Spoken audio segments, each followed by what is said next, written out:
संभवतः ये पहला अवसर है जब झारखंड में एक साथ केंद्रीय एजेंसियां लगातार दबिश डाली हुई हैं। सबसे पहले 6 मई को जो प्रवर्तन निदेशालय की ओर से छापेमारी की गई, जिसकी जद में भारतीय प्रशासनिक सेवा की अधिकारी पूजा सिंघल आई, उसके साथ ही उनके पतिदेव और उनके सीएस सुमन कुमार आए। उसके बाद आज ये खबर है कि पूर्व मंत्री और मांडर के पूर्व विधायक बंधु तिर्की के आवास पर सीबीआई ने छापेमारी की है।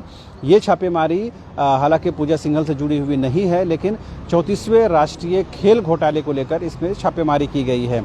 इतना ही नहीं, कल ही आयकर विभाग की टीम ने भी प्रेम प्रकाश के जो नज़दीकी जो बिल्डर हैं उनके आवास पर भी छापेमारी की है। ऐसे में समझा जा सकता है कि आखिर क्या वजह है कि एक के बाद एक जो केंद्रीय जांच एजेंसियां हैं वो झारखंड में दबिश बनाए हुए हैं। यहाँ तक ईडी कार्यालय की बात है तो आज सुबह से ही यहाँ पर गहमा गहमी है और कोल्हान के तीनों जो district mineral officer mining officer हैं उनको यहाँ बुलाया गया है और उनसे लगातार पूछताछ की जा रही है।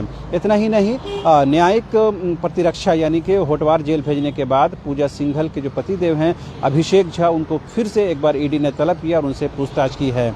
आज प्रवर्तन निदेशालय के कार्यालय में क्या कुछ गहमा गहमी रही, सुबह से क्या कुछ हलचल रही और यहाँ क्या कुछ अपडेट्स हैं, उस तमाम जानकारी के लिए बात करते हैं हमारे जो संवाददाता हैं मुर्शिद, उनसे बात करते हैं। मुर्शिद, सुबह बताया ये गया कि पूजा सिंघल के जो पति हैं उनको तलब किया गया, उनसे बुलाया गया। कितने बजे वो आए थे और उनसे कितने घंटे तक पूछताछ हुई और अंदर से सूत्र क्या बता रहे हैं? देखिए सनवाज, आपको मैं बता दूं कि एडी ऑफिस जो है, जो ऑफिसर है वो पूजा सिंघल को अभिषेक जो पति है अभिषेक झा, उनको बुलाया गया था। महत्वपूर्ण कागज के समेत बुलाया गया था और अंदर में क्या बात हुई है ये बात जो है वो बाहर नहीं निकल गई है। अब क्या बात हुई है ये देखने वाली बात होगी। जी सनवाज, ये माना जा रहा है कि पूजा सिंघल के जैसे ही होटवार जेल में जाने के बाद उनके पति पर एक दबिश डाली गई है। एक बार फिर से उनको पूछताछ के लिए बुलाया गया। हालांकि वो लगातार अपनी पत्नी से मिलने के लिए आते रहे हैं, उनके बच्चे भी आते रहे हैं, लेकिन आज की जो पूछताछ है बहुत बेहद अहम इस वजह से हो जाती है कि आज ही कोल्हान के 3 जो खनन पदाधिकारी उनको भी बुलाया गया है। उन 3 अधिकारियों के बारे में क्या सूचना है, उनसे कितनी देर पूछताछ हुई, कब आए और कब गए? देखिए सनवाज, आपको मैं बता दूं कि लगभग वो 9 बजे बुलाया गया है। उन लोगों को, कोल्हान जो अधिकारी है उन लोगों को लगभग 9 बजे बुलाकर अभी तक पूछताछ ईडी के जो लोग हैं उन लोगों से पूछताछ चल रही है। अब क्या बात अंदर में चल रही है ये देखने वाली बात है। अभी वो बात खुल के सामने नहीं आ रही है। जी, तो करीबन 9 बजे जब झारखंड कोल्हान के 3 खनन पदाधिकारियों को बुलाया गया और अब अभी करीबन 5 साढ़े 5 बजे का वक्त है, तो करीबन 8 साढ़े 8 घंटे तक उनसे लगातार अब तक पूछताछ हो रही है। इससे समझा जा सकता है कि ज़रूर ऐसे कुछ इन्फॉर्मेशन, ऐसे कोई इनपुट से ईडी के पास हैं जिसकी बात को कहीं न कहीं कबूलवाने की कोशिश हो रही है। ये तो बात रही आज की, लेकिन कल जिस तरह से ईडी ने लगातार मुख्यमंत्री हेमंत सोरेन के करीबी कहें या झामुमो के करीबी कहें या यूं कहें कि सत्ता के बेहद नज़दीक रहे प्रेम प्रकाश के ठिकानों पर छापेमारी हुई और उनको कहीं न कहीं ईडी अपने साथ लेकर गई है, उनसे लगातार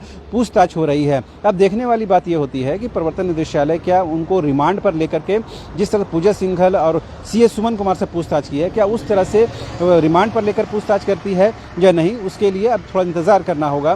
क्योंकि अगर आपको उनको हिरासत में लेना है या अरेस्टिंग करनी है तो विदिन 24 घंटे आपको कोर्ट में उनको प्रोड्यूस करना होगा और कोर्ट से जैसे आपको न्यायिक हिरासत रिमांड पर मिलता है उसके बाद ही आप पूछताछ कर सकते हैं।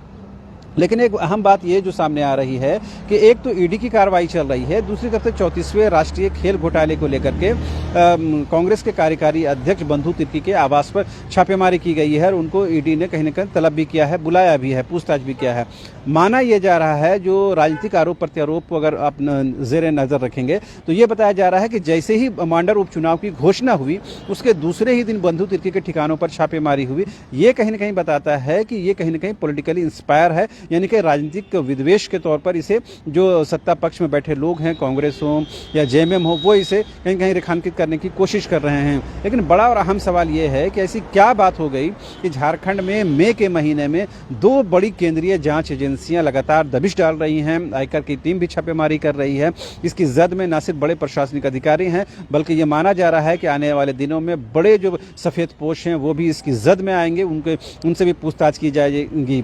हम अपने दर्शकों को ये एक बार याद दिलाना जरूर चाहेंगे कि इसी महीने के 30 और 31 तारीख को मुख्यमंत्री हेमंत सोरेन और उनके भाई बसंत सोरेन को अपना पक्ष रखना है भारतीय निर्वाचन आयोग में कि उनकी सदस्यता को क्यों नहीं रद्द कर दिया जाए। हालांकि उन्होंने लिखित तौर पर अपना जो पक्ष है वो रख दिया है, लेकिन एक और मौका उनको ईसीआई की तरफ से मिला है। लिहाजा ये महीना यानी कि मई का महीना झारखंड के लिहाज से, झारखंड की राजनीति और सियासत के लिहाज से बेहद महत्वपूर्ण है। अब ये देखने वाली बात होगी क्या मई महीने के अंत तक ईडी हो या सीबीआई किसी कंक्लूजन पर पहुंचती है कि नहीं। लेकिन ये बड़ी विडंबना की बात है, बड़ी अचंभे की बात है कि 6 मई से यहाँ झारखंड में ईडी कार्रवाई कर रही है और एक लाइन की भी प्रेस विज्ञप्ति, प्रेस नोट्स जारी नहीं किया गया है। इससे कहीं ना कहीं पशुपेश की स्थिति बनती है। हालांकि सूत्रों के हवाले से हम खबर चला रहे हैं, उसकी पुष्टि भी कहीं ना कहीं करने की कोशिश कर रहे हैं, लेकिन केंद्रीय जांच एजेंसी की तरफ से एक लाइन की भी विज्ञप्ति नहीं जारी करना, ये कहीं ना कहीं संशय जरूर पैदा करता है। और ये सवाल भी उठता है कि इतने दिनों तक लगातार अगर छापेमारी हो रही है तो इससे क्या कुछ आउटकम निकलता है, क्या कुछ उनके हाथ लगा है, ये जरूर बताना चाहिए। और कम झारखंड की 3.25 करोड़ जनता को ये जानने का अधिकार है कि उनके राज्य में अगर कुछ हो रहा है तो वो बताएं। हालांकि जो ईडी के काम करने का या सीबीआई के काम करने का अपना फॉर्मेट है, अपना तरीका है, वो इसी अंदाज में कर रही है। हम उनके फॉर्मेट पर सवाल नहीं उठाते हैं, लेकिन ये जरूर जानने की जनता कोशिश कर रही है कि आखिर इतने दिनों की छापेमारी के बाद ईडी को या सीबीआई को क्या कुछ हाथ लगा है। फिलहाल मुझे और मेरे कैमरा पर्सन हृदय को दीजिए इजाजत। नमस्कार।